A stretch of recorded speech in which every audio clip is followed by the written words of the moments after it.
দিওয়ালির সময়তে আমি পুরী গিয়েছিলাম। তো বেশ অনেক দিন হয়ে গেল ভিডিওগুলো এডিট করা হয় না, তার কারণ হচ্ছে আমার ফোনটা খারাপ ছিল। তো যাই হোক, আমি একটা নতুন ফোন কিনেছি, তো সেখান থেকে ভিডিওটা আমি এডিট করছি, কারণ পুরনো ফোনে আমার এত বেশি স্টোরেজ ফুল হয়ে গেছে যে আর ভিডিওগুলো এডিট করা সম্ভব হয়নি।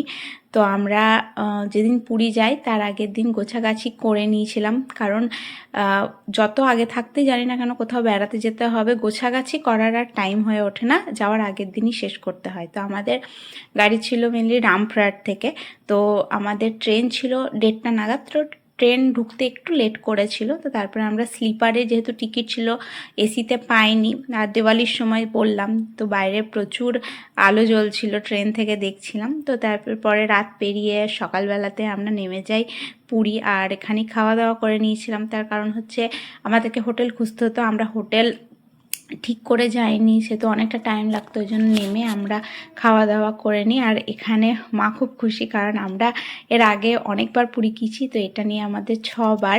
তো স্টেশন থেকে বেরিয়ে আমরা টোটো করে নিয়েছিলাম। আর এই যে ফিলিংসটা, মানে প্রথমে সমুদ্রকে দেখা, এটা খুব আনন্দের।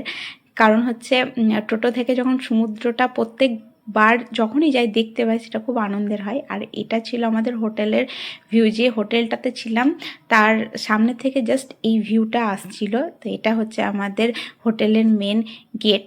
তো সেদিন সন্ধ্যাবেলায় যাই হোক টুকটাক একটু বেরিয়েছিলাম ঘুরতে। আর যেহেতু দেওয়ালির সময় প্রচণ্ড ভিড় ছিল, আর পুরীতে বিচে যে মেলাটা বসে সেটা তো আমার খুবই ভালো লাগে। তো খানিক ঘোরাঘুরি করে চারিদিকে প্রচুর ভিড় ছিল, প্রচুর মানুষের ভিড় ছিল।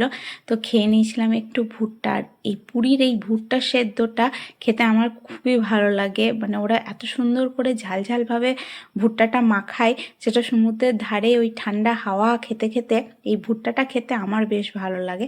তো তারপরে আমরা ভাবি যে খানিক চলে যাব পুরীর জগন্নাথ মন্দির। তো সেদিন ভিতরে ঢুকিনি, তো সেদিন বাইরে থেকে আমরা জগন্নাথ দেবকে দর্শন করেছিলাম। আর এই যে আমাদের পুরীর সমুদ্র, তো বাইরে থেকে দর্শন করে তারপরে আমরা ফিরে আসি হোটেলে।